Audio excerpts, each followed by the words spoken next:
Welcome to the SyrupCast. We are on episode 96. If you've never listened or in fact watched the SyrupCast, this is a podcast about Canada's maple syrup industry and maple syrup thefts. No, dear listener and viewer, I'm lying to you. This is actually a podcast about tech, which you would never guess from the name, but that's okay.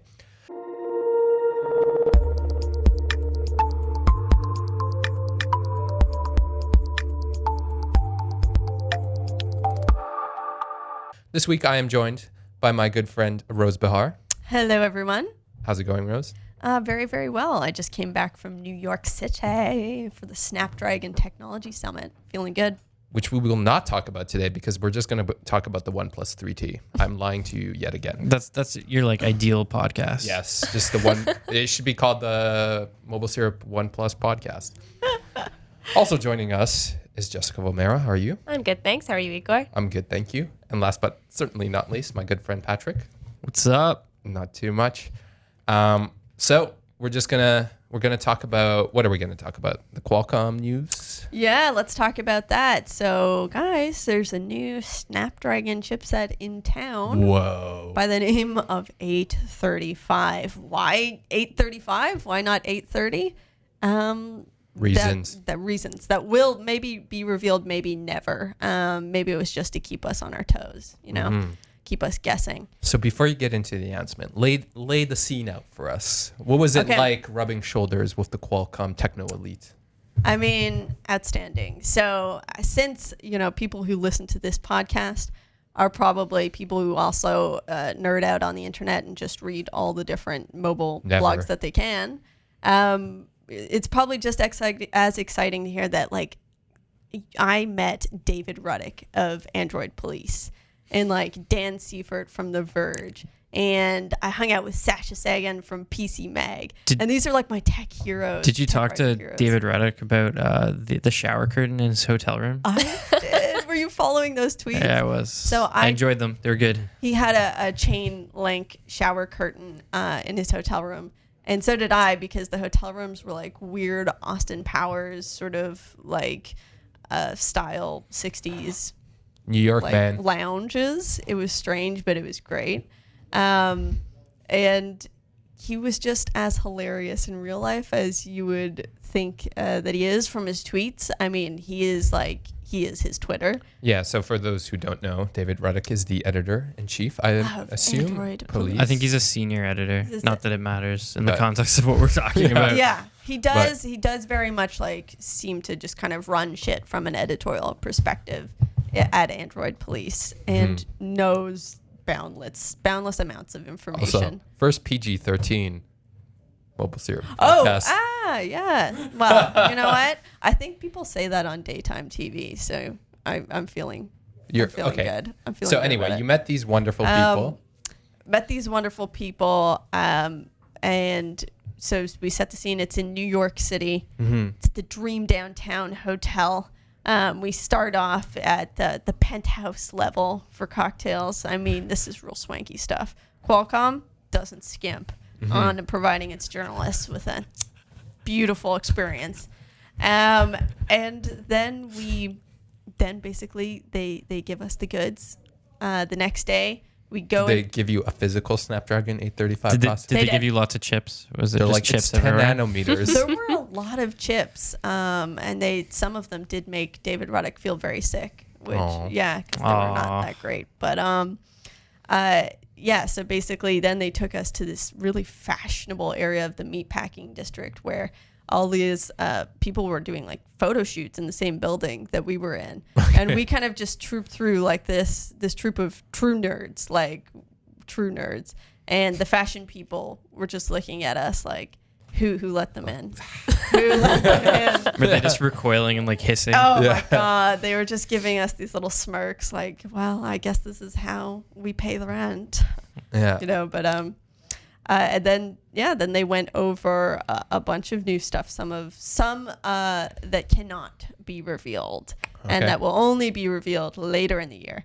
But they did announce the name, the Snapdragon 835, and the fact that it's for its first 10 nanometer chip.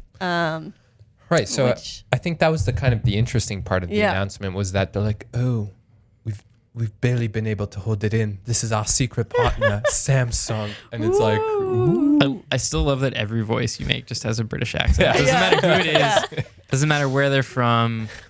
Whether it's Guy Lawrence, they always have a British accent. Yes. Right. Yes. And there you're impersonating American Ben Suh of Samsung. Yeah. And Samsung did announce that they were going into mass production with the 10 nanometer chip like last month. But they didn't announce who with. And I mean, surprise, surprise. I guess it's not really a big surprise. It's Qualcomm. It's interesting insofar that like here's Samsung, like in not a great place right now, one would think, right? And right. it's like, Qualcomm's like, yes, this is the train we want to hop onto, right? So one thing that I'm wondering, can you break down what 10 nanometer means? Yeah, so essentially it's all about size. So the previous technology node that was 14 nanometers, that was the benchmark, and now they've managed to get it down to 10 nanometers. And I believe it's every few years there's sort of an expectation that computer chips get smaller and smaller, and so this essentially will free up more space in the device. That's one aspect of it. You might see smartphone makers be able to put in larger batteries or have slimmer designs. And then there are a number of things as well, just internal to the chip that it's 20% faster. They stated that the gains are 20%. So there's a lot of basically it is just a size thing, but it is like kind of a new benchmark that they've made it to 10 nanometers. So I believe, and I'm sure a reader will correct me if I'm wrong, but when silicon chips get manufactured, they kind of get manufactured on a wafer where you have like a bunch of chips on the same wafer, right? They like cut them down, and then they cut them down, right? I love that you called it a wafer. Is that actually what it's called? It is called a wafer. That's awesome. And if you think about it, so this is kind of more prevalent in graphics cards. In graphics cards, the kind of different like models of graphics cards will be printed on print's probably not the right word, but they'll made onto the same wafer, right? And the quality of the silicon varies depending on like what part of the wafer it is. So certain like in the case of the Snapdragon, only like the best part of the wafer will be used for the 835. So that's like the 1060, the NVIDIA 1060, the 1070, and the 1080. It all comes from the same cookie sheet. Cookie sheet, but it's cut in different spots. Yeah, and depending on the quality of the silicon, right? Because so much of silicon, of microchip design is like, what is its capability to withstand heat? Like, will it like... it needs to be really high quality silicon to kind of function at that threshold of performance, right? So anyway, this is a way more efficient manufacturing process. And I also want to correct myself. It wasn't 20% faster. It was... So there's a 30% increase in area efficiency. So that could lend itself either to higher performance or lower consumption. Did they say why they chose, what is it, 830? Is that what the number is? 835 rather than like 825 or 822 or? Not really. And I don't know. I mean, I may have something to say later on in the year, but I don't think I can really like divulge their reasoning at this point. But yeah, and one of the funny things that happened during that presentation was that the Ben Suh from Samsung was complimenting Qualcomm on the advantages it had over its competitors, which when is they're Samsung, one of their so it's an interesting relationship, but they've had a long-standing partnership together. So, did they show any phones running the 835? No, they did not. They're just like, look at this piece of technology. They held it up to the camera. There is a picture on Mobile Syrup of them basically making this gesture, which is, if you're not watching the podcast, you're just listening to it. I'm just holding up my index and my thumb finger. Amazing radio. So, so one of the things, so I'm really into VR. It's like one of the big tech things that excites me. Did they talk about how this chip is related to mobile VR in any way? Again. Oh, it's another one of those things that you can't talk about yet? Okay. So one thing they did talk about was the quick charge, right? They did. So that was the other big announcement they made was Quick Charge 4. And that is, I mixed it up, but that's where you're going to see the 20% gain in speed of charging. Mm-hmm. So they're saying 5 minutes of charging could get you up to 5 hours of use. And they did say use, not standby. But that, of course, it's kind of it would be a variable thing depending on how hard you're using your phone. But that would be coming along with the Snapdragon 835, which is set to ship in commercial devices in the first half of 2017. So we should see it fairly soon. And the other thing about the Quick Charge 4 is that it supports USB PD interoperability. So that was something that Google had recently called Qualcomm out about, saying, where we might require that devices have that interoperability to not just support, a proprietary fast charging solution, but also the standard fast charging solution, cool. Which is something that you wrote about, Pat. Yeah. So people were, wondering, like they were asking Qualcomm executives, like, how do you feel about that? But clearly, they think they've got it figured out. They think that, quick charge can exist within that environment. Although I did also get the vibe of why is Google messing in software stuff? Why is Google messing in hardware stuff when it's a software company, sort of, stay in your lane? So I think this comes from a very important kind of context, which is that there are certain there's a safety issue, right? Where you can plug in a phone into a charger with a USB-C cable and your phone could light on fire, right? Just because it's batteries, right? So, I mean, the whole this whole quick charging thing comes in the whole inoperability or inoperability, I think is the right word. Excuse me. Interoperability. Not a great morning so far. It's a long word. Anyway, so you have these, it comes back to the whole Note 7 thing, right? Where it's what was at issue there? Right. This is one of the issues that some phones have seen. There was when OnePlus, for instance, they had a quote unquote USB-C cable, but when you actually got to brass tacks, it wasn't, right? It's the same thing with the new MacBook too, right? The cable that charges the new MacBook cannot be used as a display cable, right?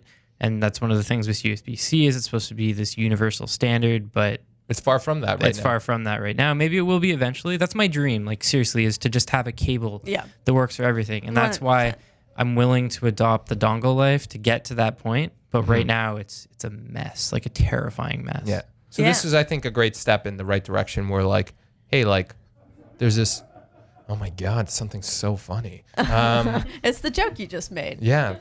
Gosh, thank you. So anything else interesting coming? And it should be noted that we don't know what caused the Note 7 to combust. And, people... But it is, Qualcomm did react to everybody's fears because, for the consumers, for the public, it has become quite an issue, where people are conflating, quick charging with these explosions. And so they did assure that they had put several more layers of safety features in terms of regulating currents for quick charging. So that was another thing that they really focused on in their presentation, just the added levels of safety and security features for quick charging. But and then they did talk a lot about AR.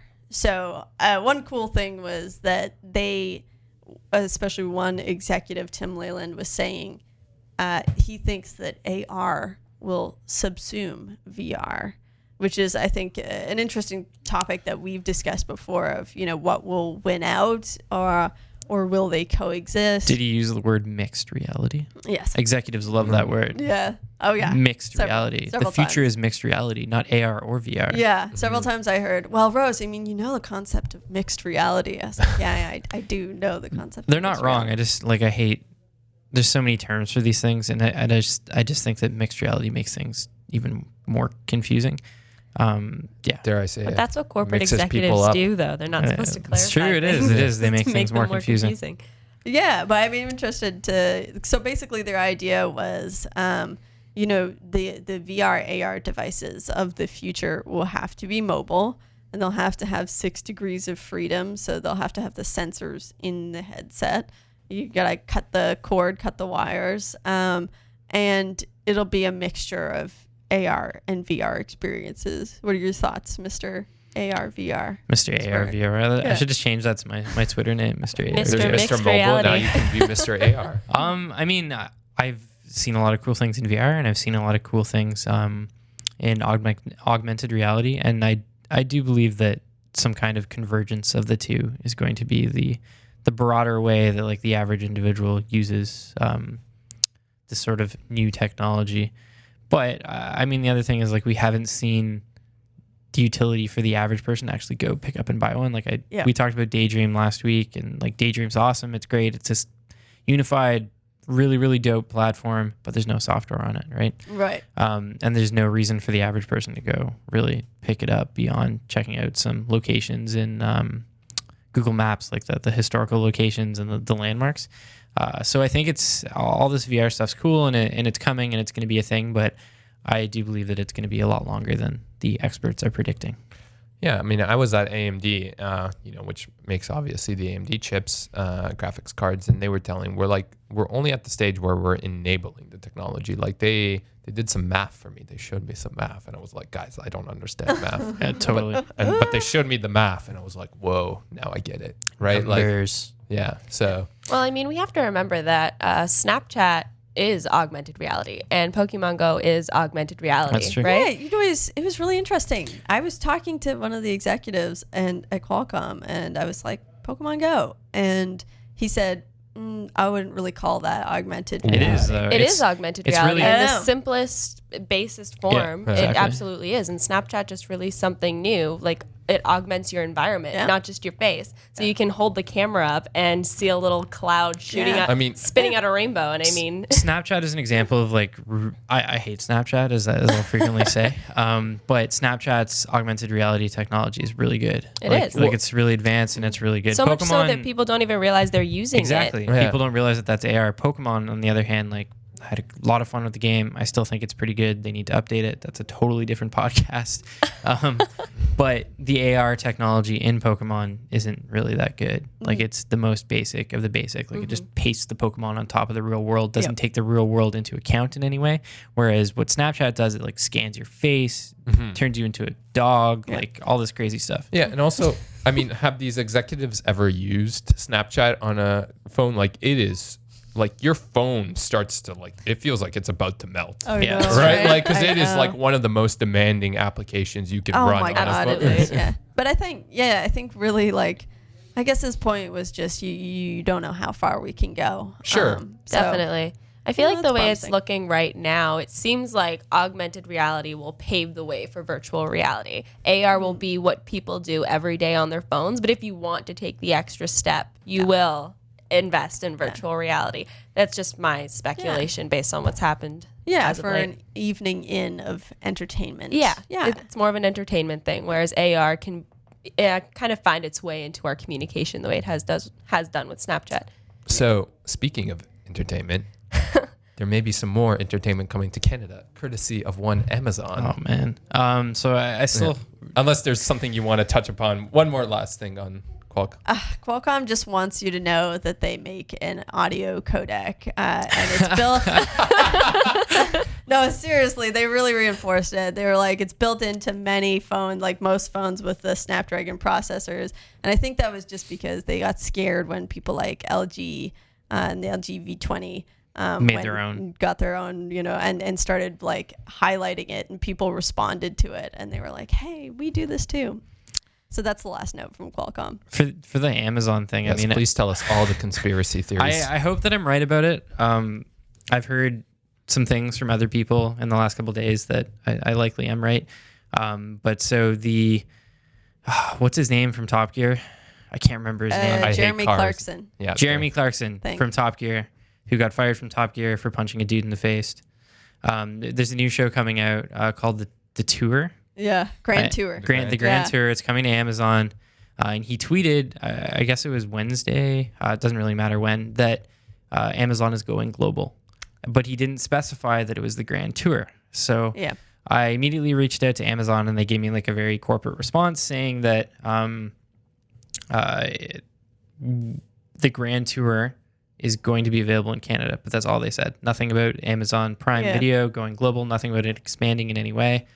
But if you read into like what Jeremy Clarkson said, it seems to indicate that that's quite possible. Right. And even if not, it's a step towards that. Yeah. So the other thing too is like, why would you just launch one show? Yeah. Why would you build out this infrastructure the Grand Tour, man. Okay, I know it's a big deal for a lot of people. I don't care about cars that aren't Teslas.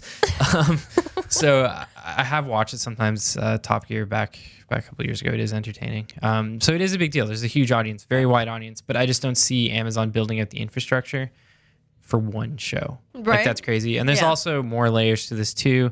Xiaomi, for instance, had a contract with Amazon to stream some of its originals. Xiaomi closes on the 30th, shutters, it's gone. Xiaomi's done. And that was a big like holding up point, is that, you know, Rogers and Bell, that they take these Canadian licenses to shows and then sort of hold them, and that's why they made Xiaomi, is because they were like, well, we have these licenses, we have this. And most of these agreements that these companies sign, they're 2 years long. Right. Per when they released this one, when this one was announced, and when stuff like Transparent started rolling out on Xiaomi, that agreement's likely going to expire. So the timing is perfect if it's going to happen. I mean, that probably doesn't have much to do with a global rollout, but maybe with a Canadian rollout.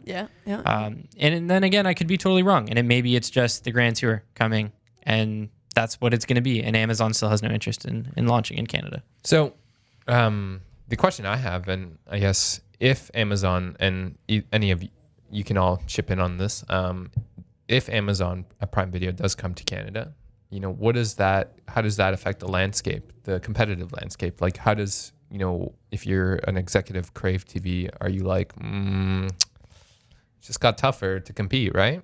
Yeah, I think it's sad. I mean, it's sad in general that Xiaomi closed up shop, and I think Jean-Pierre Blais of the CRTC agrees with me. We'll touch on that later, I guess.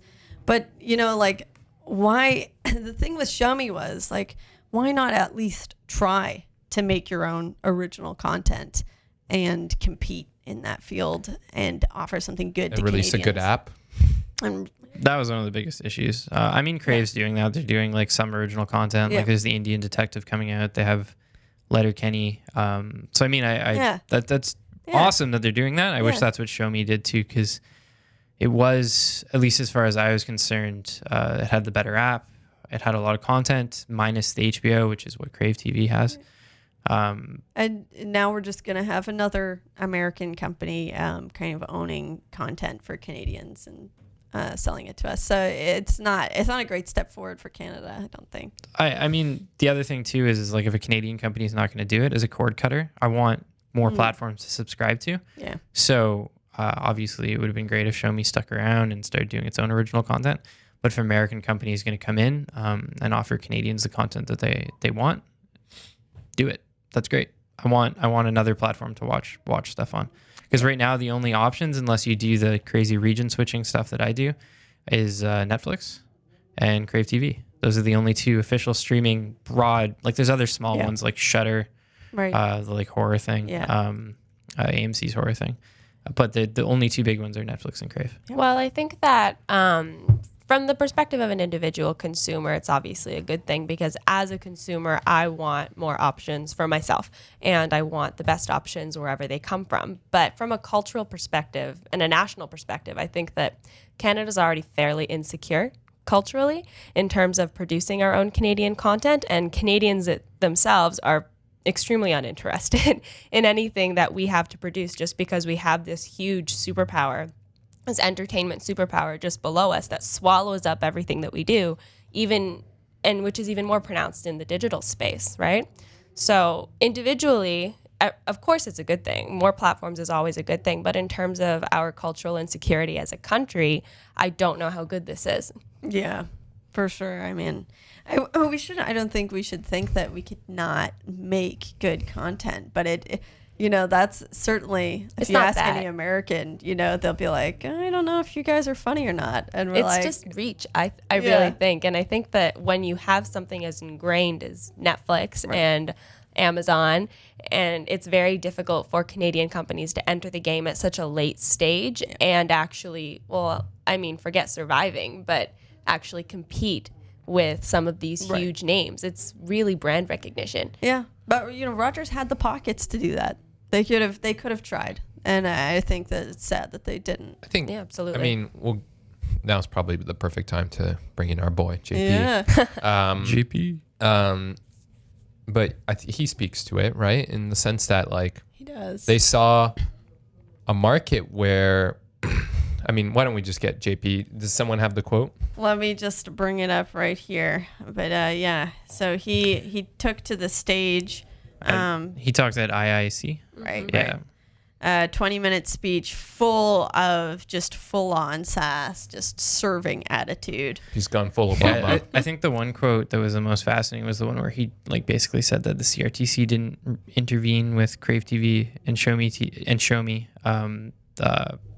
in particular, but Rogers still bowed out. That's not really totally true, because they did. The CRTC made Rogers and Shaw and Bell subsequently open up the platform to everybody. Yeah, and I think that was part of why Rogers ended up closing it, because they were using Show Me as like this another insular way to keep customers in. So that's not totally true, but he also is like, you guys quit before you even started. Yeah, it's interesting. So he says, came as a shock to hear in September that Rogers and Shaw were closing the doors on Show Me. Far be it from me to criticize the decisions taken by seasoned business people, but I can't help but be surprised when major players throw in the towel on a platform that is the future of content, just 2 years after it launched. I have to wonder if they are too used to receiving rents from subscribers every month in a protected ecosystem, rather than rolling up their sleeves in order to build a business without regulatory intervention and protection. Shots fired. Ouch. Yeah. So that, I think, was definitely the quote of the speech for me, because that was, not just about Show Me, but also in general about how much Rogers, Bell, and Telus need intervention on a regular basis from the CRTC. And sort of makes it seem like they're just being babysat. And he talks a lot about how Canada is ahead of the United States in terms of how many people in the country have access to broadband internet. Like, we're way ahead. Like, I can't remember. I don't know the specific percentages, but it's huge. So there's like ample opportunity to release a really awesome streaming platform, right? That can reach a huge number of Canadians. And also, like, we have this false sense of how small we are in Canada, right? Like, I remember when I was at Microsoft Build, I met this Finnish journalist, and I was saying, like, like the Canadian market is small, only 30 million people. And they're like, you should check out Finland, much smaller market, right? And like, and I'm like, like that kind of puts it in perspective. Like 30 million, sure, it's not 300 million, it's not the whatever billion that China is, but it's a market where you can scale something, right? Like it. So if you're, Rogers, whoever, Rogers, Bell, Shaw, doesn't matter. Any of them could have, had they launched a reasonably good product, they could have scaled it into something that makes them, that maybe is not the main portion of their revenue at the end of the day, but is a nice addition to it, right? But it was so... since this is the PG-13 cast, so half-assed, right? Like, so I'm not sorry for these corporations, these faceless corporations that are now like, have, their tail behind their back. Yeah. I think we always compare ourselves to our neighbor because the US is right there. It's natural. But it's almost it is unfair because they're in a different league. They're sort of they're the seat of Western culture at the moment. So like, unfortunately, yeah. So we we are quite a big and influential country, but it's hard to see that often that we have the opportunity, the ability to build the kind of innovation that they build. And from kind of a content production standpoint, I think creative Canadians, we live in a country that is there's so much opportunity, and creative and smart Canadians are always going to be like able to create something. Just look at like the music scene. Like for how many years has the independent music scene in Canada punched above its weight limit? Oh yeah. So how many movies are filmed here too, right? Exactly. Like they're not necessarily considered Canadian productions, but they're filmed in like Toronto, Vancouver, Montreal. You know what I mean? How many games are created here? That's an interesting point, actually, because Rogers, Bell, Telus, and like the companies behind projects like Crave TV and Show Me have often described competing with Netflix, like competing with one arm tied behind their back. And specifically in a Globe and Mail piece that was published not too long ago about the CRTC differential pricing hearing. And that's because they have to contribute to the Canadian Content Fund. Yeah. And as a result of that, what they call a limitation, they've often reduced what counts as Canadian content, and it's extremely diluted what the definition actually is.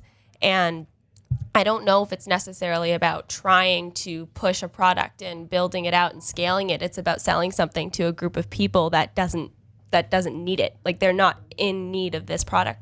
Mm-hmm. They don't need Crave TV. They don't need Show Me because they have Netflix and they have other services that have been around and that they've learned to rely on. I need Amazon Prime Video. I need it. I need it in my life. If you're listening, Amazon executives, we need Amazon Prime Video. I'm sure Jeff Bezos is like, whoa.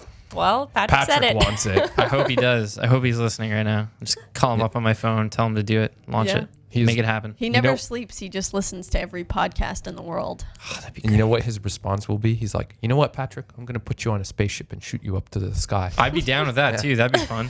You can watch Prime in space because there's no content licensing deals there. That's true. Yeah. You won't have to deal with the CRTC in space. There you go. This is Jeff Bezos' plan. It's the dream. So on that note, shout out to my friends.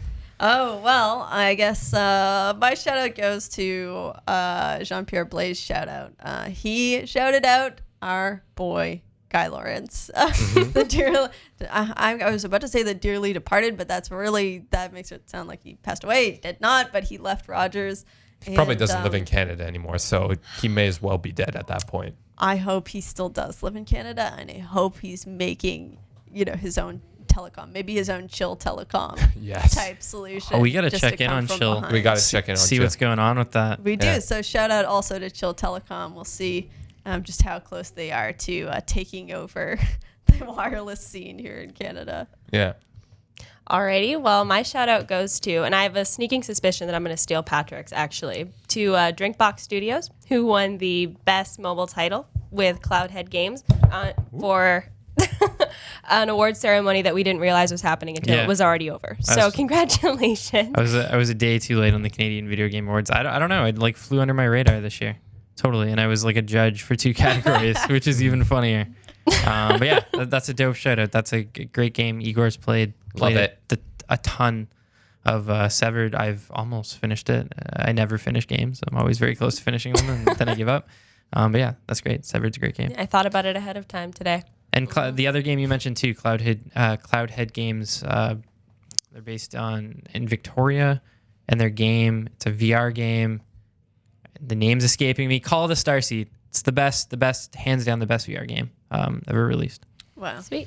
So my shout out goes to Bennett Piercy, the Pokemon champion who I talked to yesterday. He is the 2015 U.S. National Champion in the seniors division. Wow. He's 16 years old. That is a senior. Yeah, that's a senior. Senior, So old. Senior in the world of semi-pro Pokemon gaming. But no, he's a really soft-spoken, fascinating kid who's sort of playing Pokemon professionally as a teenager. Wow. And it was interesting to hear how the Pokemon pro scene has grown over the last couple of years.